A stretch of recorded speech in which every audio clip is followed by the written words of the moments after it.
This episode of the ResortLoop.com podcast is brought to you by Joffrey's Coffee and Tea Company. Joffrey's is proud to be the official specialty coffee of Disney. Enjoy drinks and pastries at Joffrey's kiosks throughout the parks and check out the Disney Specialty Coffee Collection only at Joffreys.com. Please stand clear of the doors. Por favor, manténganse alejado de las puertas. To those guests who've just joined us, welcome. Our next stop is the Magic Kingdom.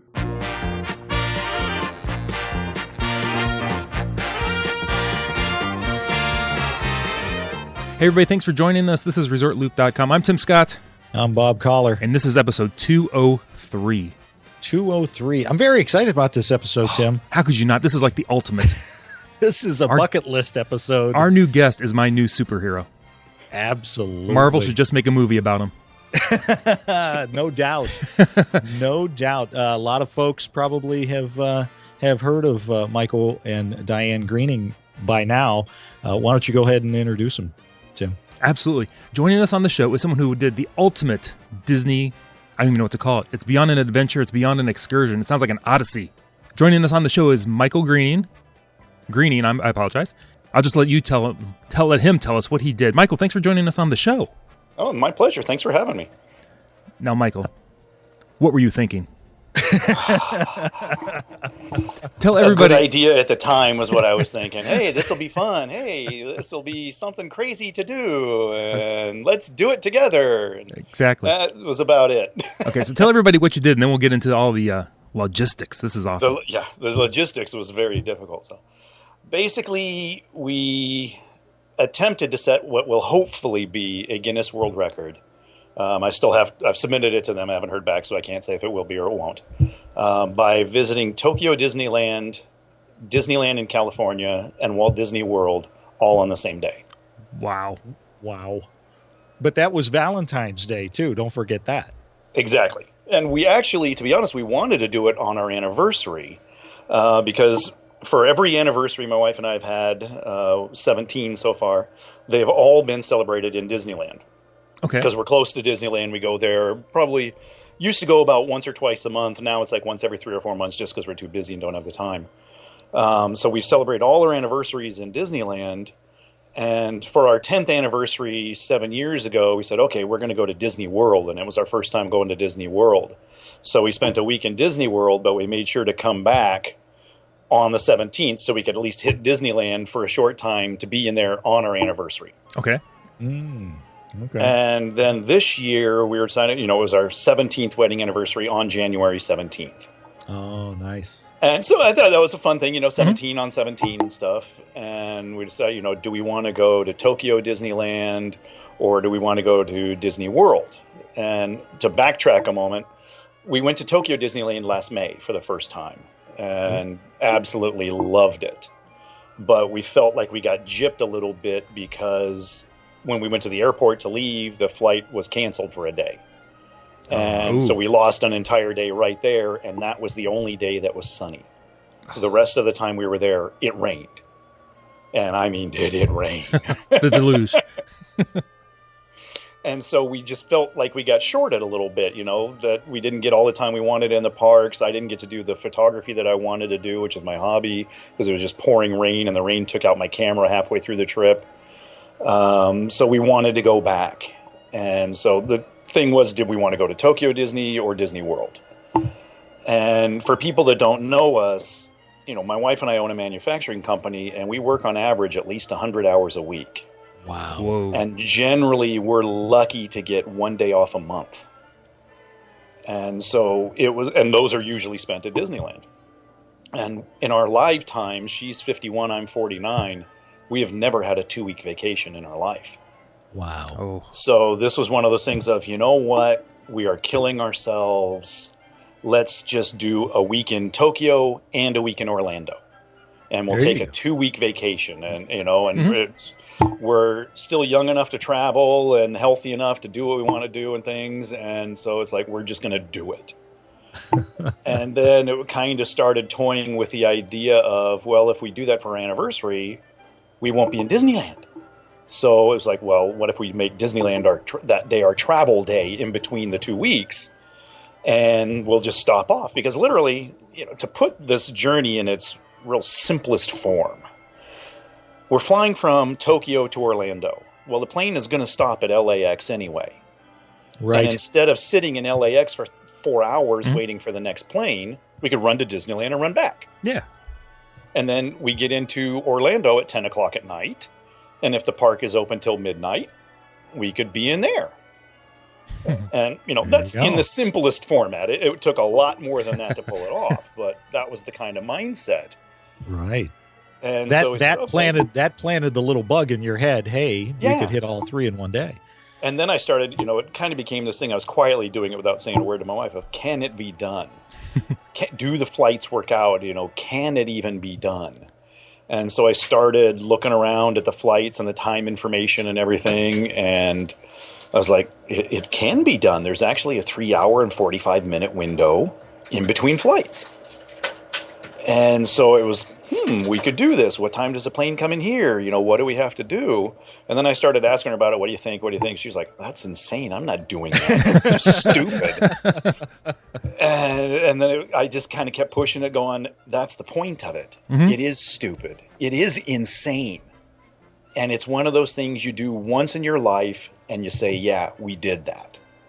Yeah, exactly. It doesn't mean anything. It doesn't accomplish anything. But, to be honest, neither does climbing the Matterhorn or the tallest mountain. It's just, you just do it just to say you did it. Right. Right. And so we started looking at it, and then it became, well, okay, she agreed. And it was, what do we got to do to make this happen? And then we had to keep waiting and waiting for Walt Disney World to update their calendar of schedule and times. Oh, right. To know if the park was going to be open late enough. Because it had to be on a night that either the park was going to be open till midnight, or the extra magic hours would be nighttime extra magic hours in the Magic Kingdom to make it open till midnight. Mm-hmm. And we kept waiting and waiting, and they weren't updating their thing fast enough. So we finally looked at it, and when January came up, they weren't open they were only open till 10, and there was no way we could do it. And so we waited a few weeks longer till they updated for February, and then saw that Valentine's Day would work. And then it became, okay, that works. It's a cute thing for a couple to do on Valentine's Day. Sure. We get to do it together in nice adventure. So that's why we scheduled it that way. Oh, wow. It wasn't the original intent. It just happened that Valentine's Day worked. Had I really thought further detail into it, that was also President's Day weekend.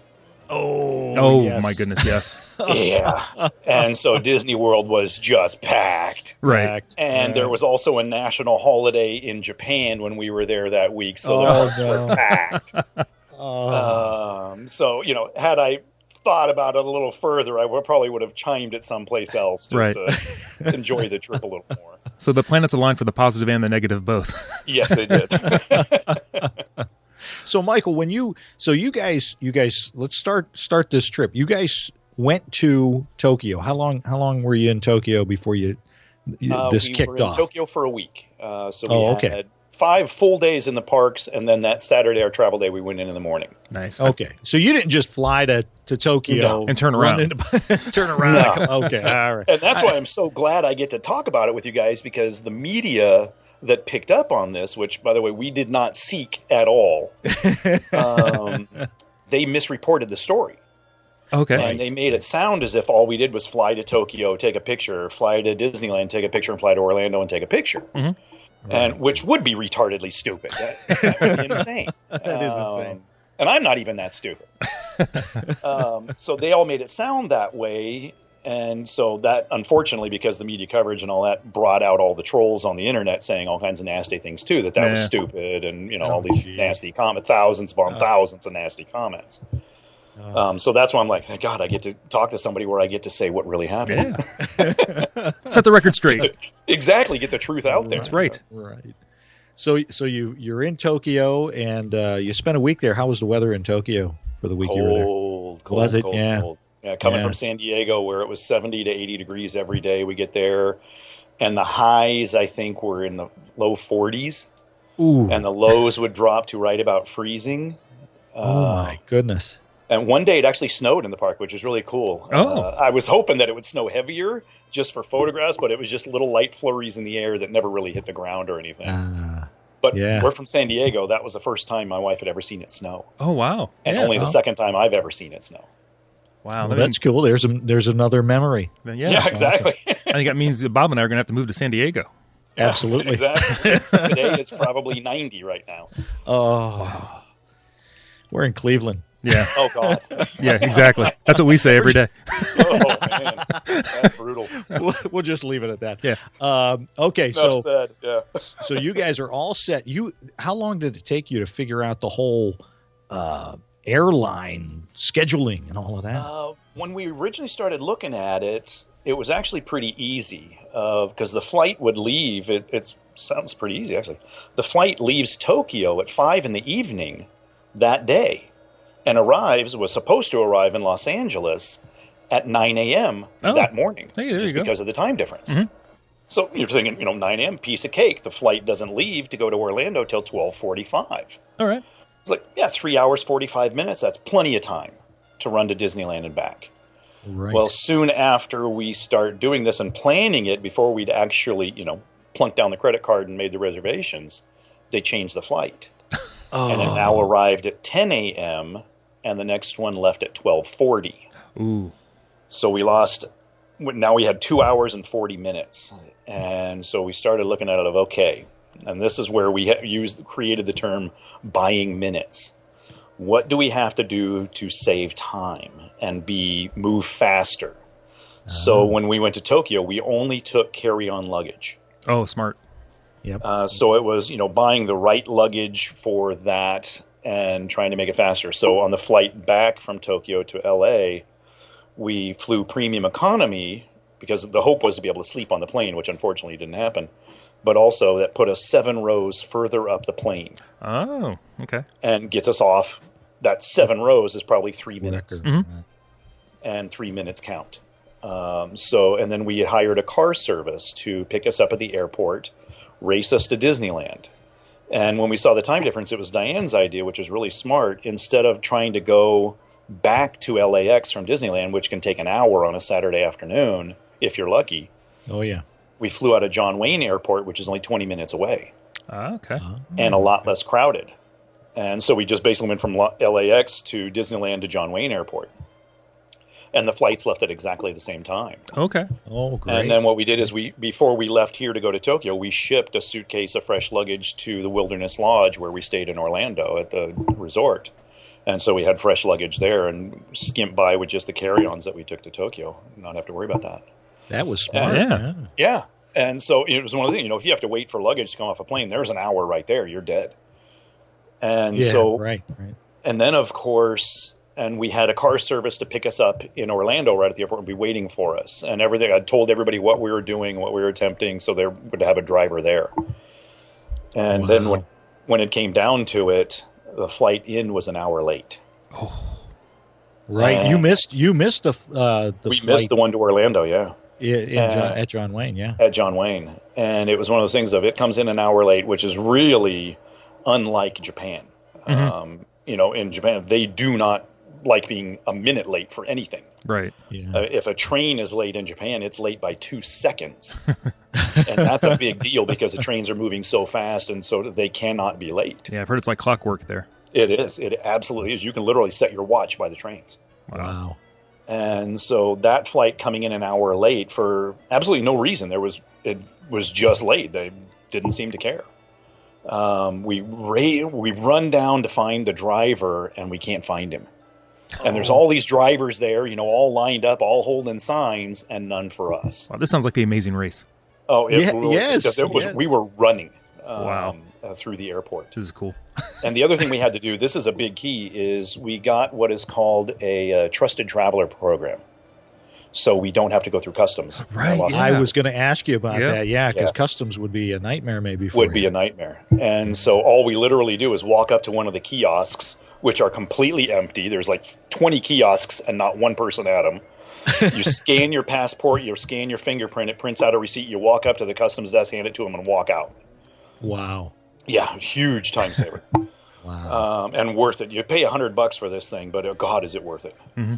Yeah. And even when you're traveling domestically, if the airline is part of that program, you also have a separate TSA line you go through too, where you don't have to take off your shoes or any of that stuff too.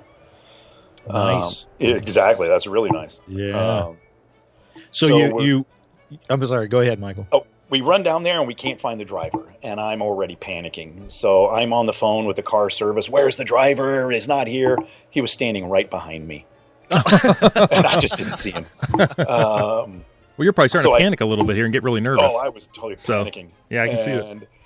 So he grabs me, and we get in the car. We tell him, exactly what's going on, and he was the coolest guy. He raced us to Disneyland as fast as he could, without breaking major laws or anything, or driving over sidewalks.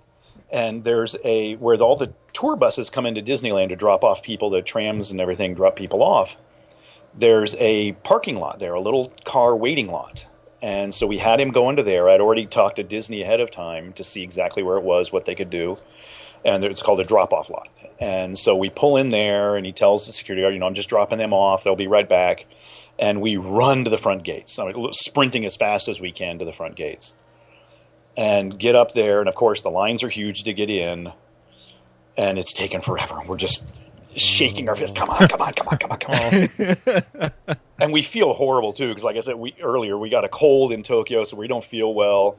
And I had Facebooked with a friend of mine, and he met us there in the park in front of the castle to take our picture. And we had him pick up a whole bunch of cold medicine for us. So he had a bag of all these drugs for us. Oh, okay. Oh, man. And we finally get in there. We run up and see him, take our picture, and we're running back to the car, and the car's not there. And I turn to the side, and I see the driver running towards us. They made him move to another area. Oh, and he didn't want us to not find him. So he was sprinting towards us. I'm over here. He's waving his arms.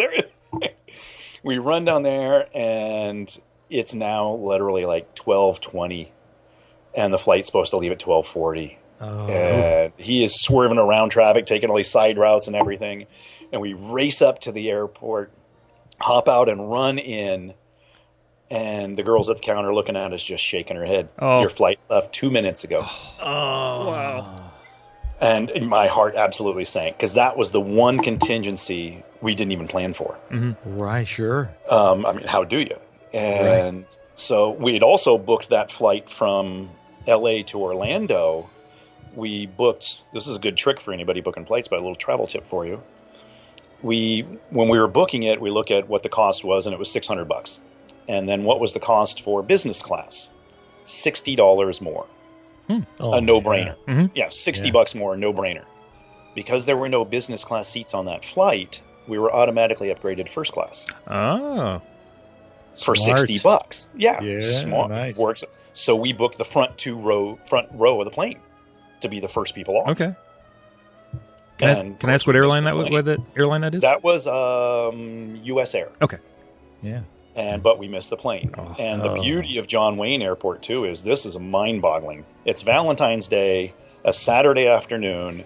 We were the only people at the ticket counter. Oh, wow. And I mean all the ticket counters. All of them. All the way down the line. Wow. All the airlines. There was no one in line at any of the airlines. And so the girl working the counter was really nice. We told her what we were trying to do, and she says, a lot of people don't know this because it hasn't really been made public yet, but US Air just merged with American Airlines. And I can put you on an American Airlines flight that leaves in 30 minutes. Oh, nice. And nice. I was like, fantastic. And she actually had, first it went, instead of us going into Phoenix and then change planes, going to Phoenix on, we now went into Dallas. And big deal, I could care less. Just get me on a plane. Right. But they only had first class to Dallas, and then there was only one first class seat from Dallas to Orlando. And I could care less. My wife was feeling worse than me, so I'm like, you take that first class seat, you sleep, I'll sit in back. I could care less. Right. And so we got in, everything worked, and we got into Orlando a half hour later than usual at 10:30, and we run down to the baggage claim where the driver's supposed to meet us. And he's not there. Oh. And once again, I'm absolutely panicking. So I'm calling the car service. They're closed. There's no one there. It's Saturday night. Right. Right. Valentine's Day at, 10:35 or something like that. And I'm panicking, and I asked the lady working down there at the baggage claim, I said, we're supposed to have a driver here, but we were supposed to come in on U.S. Air. And she goes, well, the baggage claim for U.S. Air is on the other side of the airport. No. So back to sprinting. Right. And we're exhausted. We haven't slept a wink on the planes. Right, right. Yeah, how long have you been? We've been up for about 30 hours now. Oh, wow. Oh.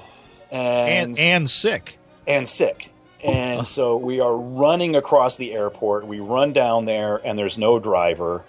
And my heart sinks again, and Diane says, well, why don't we go to the turnstile where our baggage would have come off? Maybe he's there. Mm-hmm. And so there were like 3 turnstiles down. We run down there, and there he is. He was trying to text us. And for some reason, all they had was our work phone number, not our cell number, so nobody could get hold of us. Oh. And he was he was texting us that he was just about to leave. And we grab him, and another super nice guy. While we're driving, he's on his phone calling the other drivers. Where is my closest location to the gates of the Magic Kingdom? Where can I pull in to get as close as I can to the gates? Mm-hmm. And that was Bay Lake Towers there. Okay. Their DVC Club thing is the closest location to it.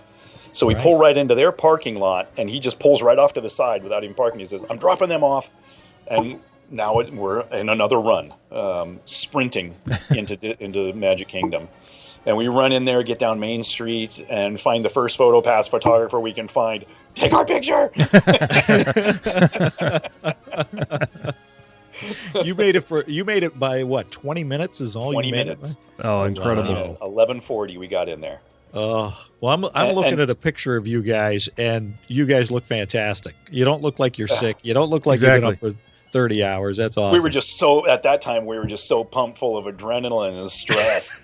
It was just, we were completely wired. And then once that was done, we walked back to the car, and the driver's there. He's like, I'm so proud of you guys. Oh.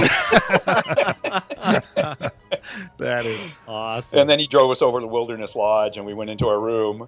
And, it's one of those things you think you're just going to fall face first and go to sleep. Right. We couldn't sleep. Mm-hmm. Oh, no. No, you had too much adrenaline. We didn't get to sleep till about 3:30 in the morning. You set a world record. How are you going to sleep now? My goodness. It was just, we just couldn't sleep. We were just so exhausted, beyond exhausted and stressed and everything. And then they're like, we just sat there staring at each other after a nice long hot shower, just staring going, why aren't we asleep? And then we didn't even... my wife didn't wake up till 4 p.m. the next day. Wow. I was up at 2 and got some food, and we got into the Magic Kingdom at 5 just to make our last Fast Pass that we'd reserved. We only spent about 4 hours in the park and left. And then the next day we went into Animal Kingdom, and we were only in there for about 4 hours just feeling horrible. And left. The next day it poured rain, so I literally was in bed for 42 hours. Oh, no. From that evening the night before from Animal Kingdom, I didn't get up until we went through an entire day and then the next morning. So that was one of those things that, we did this whole thing but to enjoy the parks and enjoy Disney, but we hardly enjoyed Disney World at all because we were just not feeling well and sleeping. So burnout, sure. Yeah, absolutely burnt. That is awesome. Yeah, you're right, though. The media portrayed it as you guys went to Tokyo, went to Disneyland, went to Disney World, and then that was it. Mm-hmm. They didn't mention that you spent a week in Tokyo and then a week at Disney. So at least you got, for what it's worth, you got to sleep at Disney World. I guess. That was about it. That was and the media thing wasn't even anything I anticipated or sought. Because I knew we were trying to set a world record. Mm-hmm. Yeah. And when we first started planning it, I contacted Guinness and submitted it that we're going to try to visit these 3 parks in 1 day. And it says when you submit anything, you won't get an answer back for 12 weeks. Oh, wow. Because they get 1,000 submissions a week. Oh, wow. And so I got an answer back in 2 hours saying, no, it doesn't qualify because it doesn't give a way to beat it. And every world record has to be beatable. And so I was like, okay, what we would have to do is actually keep track of the exact time that we did it in. and try to resubmit once it's done, saying we visited these 3 parks in this amount of time. Okay. And the actual time was 27 hours and 50 minutes. Oh, wow. From photo to photo to photo was 27 hours, 50 minutes. But because of the way the time change was, it was still all on Valentine's Day. Mm-hmm. Yeah, right. And so what we want to do, since we were going to submit it in that context, that's why all the pictures were holding a sign that we wrote the time on for each park. And so I was tweeting those photos as a time date stamp. Okay. Smart. Very smart. And tweeting them to Guinness World Records. And all of my Disney friends, I belong to, as you guys do, there's the Disney community online. Oh, yeah. The Facebook pages, the fan pages, the Flickr groups, and all that. And so all my friends knew we were going to be attempting this. So, I'd been talking to them a long time before. And all of them were following along on Twitter as we were tweeting the photos. And because of that, they all started retweeting it again and again and again. And it got trending for a short time. Oh, okay. And that is when the editor of the New York Daily News saw it. And the next morning, he had one of the reporters contact me via Twitter and asked to do an interview. And so I didn't really think anything of it, so I called her and did the interview. Fine, that was the end of it. I'm on vacation. I don't see anything, papers or news or anything else. Sure. And so they ran the story not only in the paper but on their website, and then the Daily Mail UK picked it up and ran it, as well as Yahoo News, and a whole bunch of others which I didn't even know about. And all of them kept changing it a little bit, without ever asking me anything, without ever contacting me in any way, shape, or form. Oh, my God. And then a few days later, Diane's mom texted Diane saying, the guy from Channel 10 News here in San Diego has been calling, and he wants you to call him. So I was like, okay, here we go again. I call him. And by the way, I didn't know any of this media stuff was even going on other than New York Daily News. Or that it was being misreported. And so I do a Skype interview with him, and I'm back in Florida, so I don't know what's going on. And then all of a sudden, they ran that. And so that's the ABC affiliate here in San Diego. So a whole bunch of ABC affiliates all across the nation picked it up and ran it. And then when we finally got back from vacation, Fox News here in San Diego contacted me about doing an interview, and I just kept saying no. And she just kept pushing and pushing and pushing. I'm going to be there. I'm coming out there. I'm only going to be 20 minutes. That's all I need is 20 minutes of time. So she came out and did the interview and completely misreported it again. It almost seemed intentional misreporting. Gee. It really did seem intentional. Because as we're talking, she asked me, what did this cost you? And for the people asking too, this includes the whole thing. And I don't know the exact number, but this includes, the flights to there, all the flights, staying at the Toyko Disneyland Hotel, staying at the Wilderness Lodge. We also spent 2 days at Universal Studios there in Orlando and stayed at the Lowe's Portofino Hotel there, their nicest one. Mm-hmm. So the whole thing was somewhere between $13,000 and $15,000 for the whole trip. Okay. That's not that bad. No. That's really not that bad for 2 whole weeks on vacation, traveling to Asia and back and all these things. Airfare and staying in nice hotels. Yeah. Right. And like for us, this was pretty much a once in a lifetime thing. So I was like, I'm going to spend the money to do it right because I want to be the closest on property and get the most for my time and my money. Absolutely. And so she's asking me this, and I give her the answer. I said, between all the stays and all this, she just started off the interview with me saying $13,000 to $15,000. Wow. That was it. Oh my gosh. No, that included everything. No, nothing. Right. And then all the Fox affiliates around the nation picked up that story, which included CNN and MSN and all these, and they all ran that story too. And I'm just like, what is going on here? And those were the only 3 media things I spoke to of it, other than you guys and one other podcast. Which I just did the other day. That's been it, and it just went viral without us wanting to be any part of it. Oh, that's too funny. Well, we're glad we were able to set the record straight. Yeah, me too. Thank you for allowing me to. Absolutely, because again, we've talked about this with a lot of our listeners, and Tim and I, between the two of us, and it's always been on so many people's bucket lists to hit more than one Disney park in a day or just in a vacation.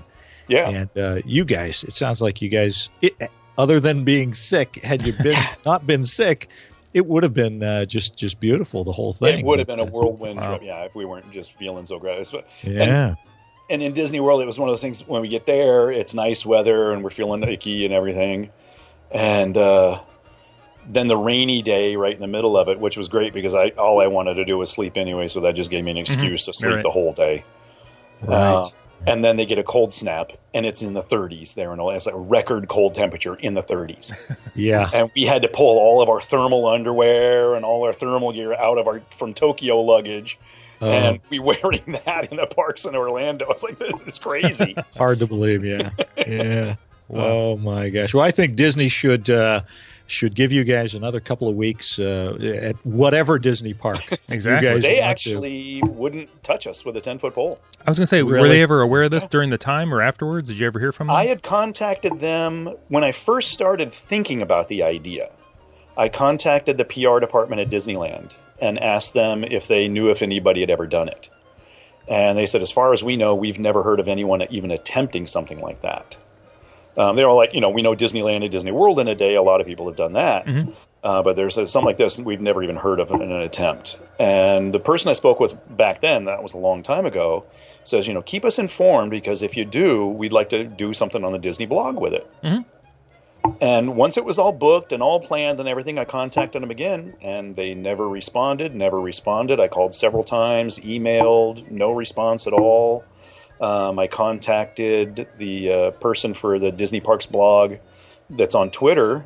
We follow each other because I post Disney photos all the time. Mm-hmm. I contacted her and said, we're doing this. Is there anything? No response whatsoever. Wow. Other than literally all I got, once we pulled it off and posted the last photo, they said congratulations on Twitter. And that's been it. Yeah, well, That's there you go. that's called it. the lawyers getting involved. Yeah. That's what that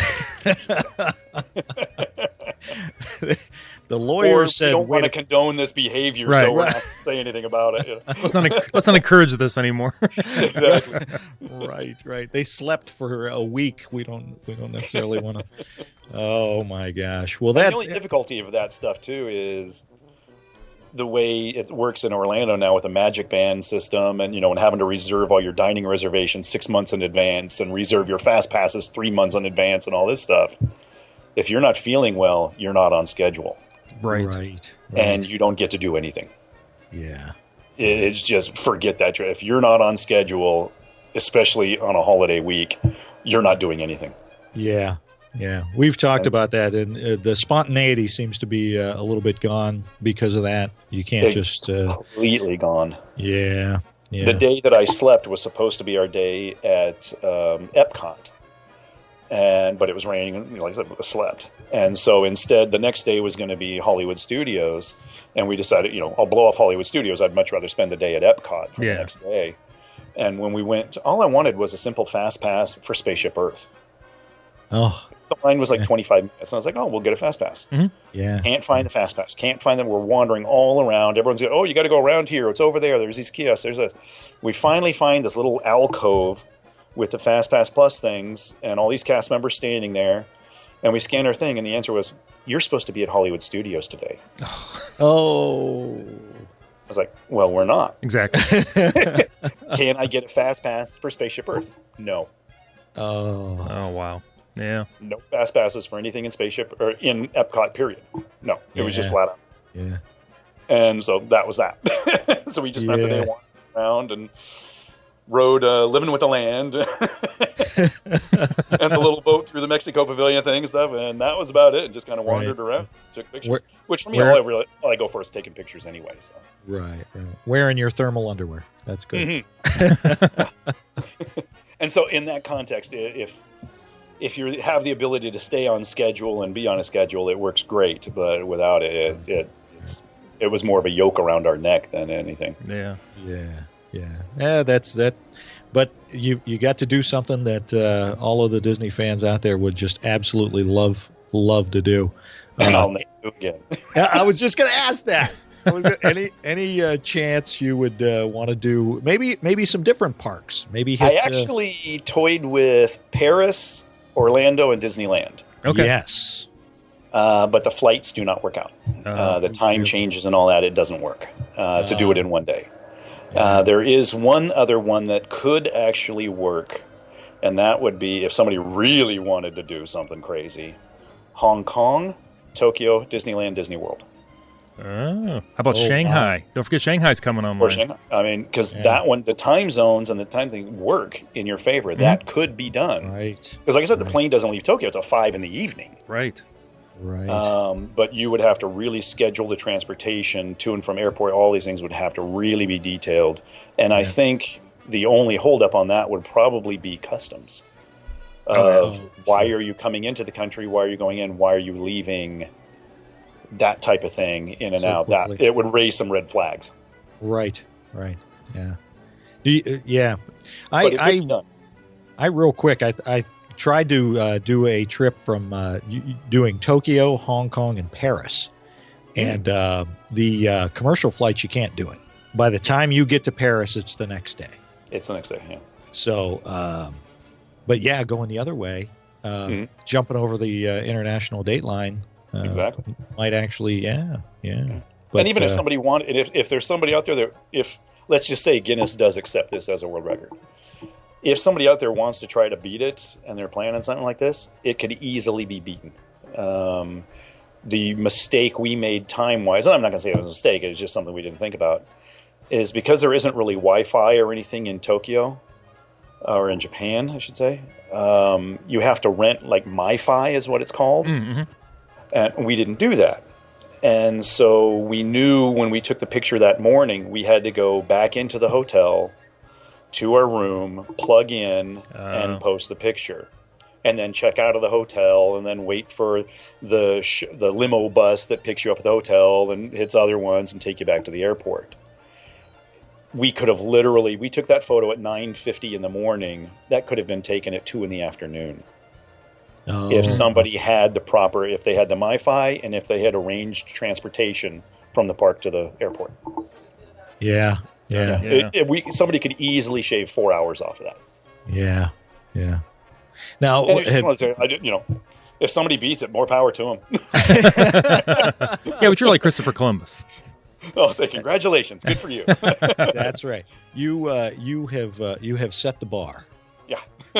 Exactly. That would be called the Greening Plan. Right. Well, Tim, yes. I don't know what else we can ask Michael. I'm going to ask him one thing, just because Michael, you touched on this a little bit. I looked on Flickr at your pictures. Yep. They are fantastic. Thank you. I mean, you could have been a professional photographer, obviously. And it's just one of these things here in California, because Disneyland has such a strong annual pass holder base. Mm-hmm. Been doing that, taking photos at Disneyland for probably 5 years, and we formed friends with other people that have like interests, and we all would go there and take pictures. And we formed a group of people that all push each other to be better and better and better. Mm-hmm. And we're all super competitive, and we're all very good friends, but we're all very competitive with each other. And as one would buy a better camera, then the next, we got to buy the better camera. And we've all driven ourselves to spend tens of thousands of dollars on camera gear over the years. As soon as somebody, once everyone's equal, somebody else buys one that's better. And now we all got to do that. It's an arms race. New programs that let us process it better computers and all this stuff. But we meet up in the park all the time and just get together and go around taking pictures. And it's been advantageous for all of us to really improve our skills and push each other to be better.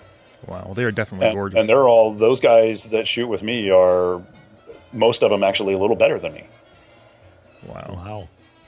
That's hard to believe. But if people want to see, it's flickr.com/Ring of Fire Hot Sauce is my photo stream. Excellent. Well, where else can people find you besides just the Flickr? Flickr, my Facebook, under Michael Greening.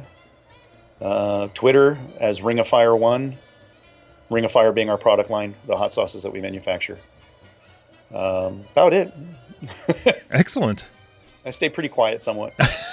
I'm always working. So I'm literally always working, so I don't get a chance. I'm not really that active on social media or anything just because I don't have time. Oh, wow. Quiet but busy. Yes. Quiet but setting world records. Exactly. No big deal. We'll see. Awesome. We'll see if they accept it or not. They are really strong on having somebody there to witness it. And because I couldn't schedule with him ahead of time or get hold of him ahead of time to say we're going to do this in this amount of time, there was no witnesses other than all we have is our park tickets, the plane tickets, the receipts for everything, and the photos, which I have, the exit information on the photos. If they will accept that or not, we'll see. Right. Yeah. Well, I good don't luck expect on to that. hear from them for probably at least another month and a half. I won't hear from them. So All right, well, keep us posted. Right. I will. Awesome. Please do. Well, Michael, thanks for joining us. It's been a pleasure talking to you. My pleasure too. Thanks, guys. Excellent. Thanks. I'm Tim Scott. You can find me on Twitter at Resort Loop Tim. I have the Facebook page, Facebook / Tim Resort Loop Scott. Is that what they call me now, Bob? I don't know. Something like that. I don't even know. When in doubt, go to the website, ResortLoop.com. There you go. I'm Resort Loop Bob on the Twitter and Instagram. Don't forget Facebook / Resort Loop, and rate us on iTunes, please. We love that. And where else can they listen, Tim? You can always listen on the Stitcher. Everybody, thanks for joining us. I've enjoyed the show a lot. Michael, thanks again. This has been the Thank Gateway you. to the Magic. See you, everybody.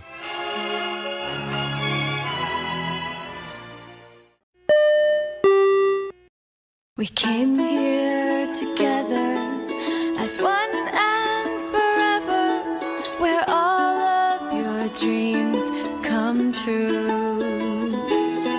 A dream is a wish your heart makes. I'm sure you have 物語はいつだってあなたを待っている。 now that 夢が叶う場所、東京ディズニーリゾート。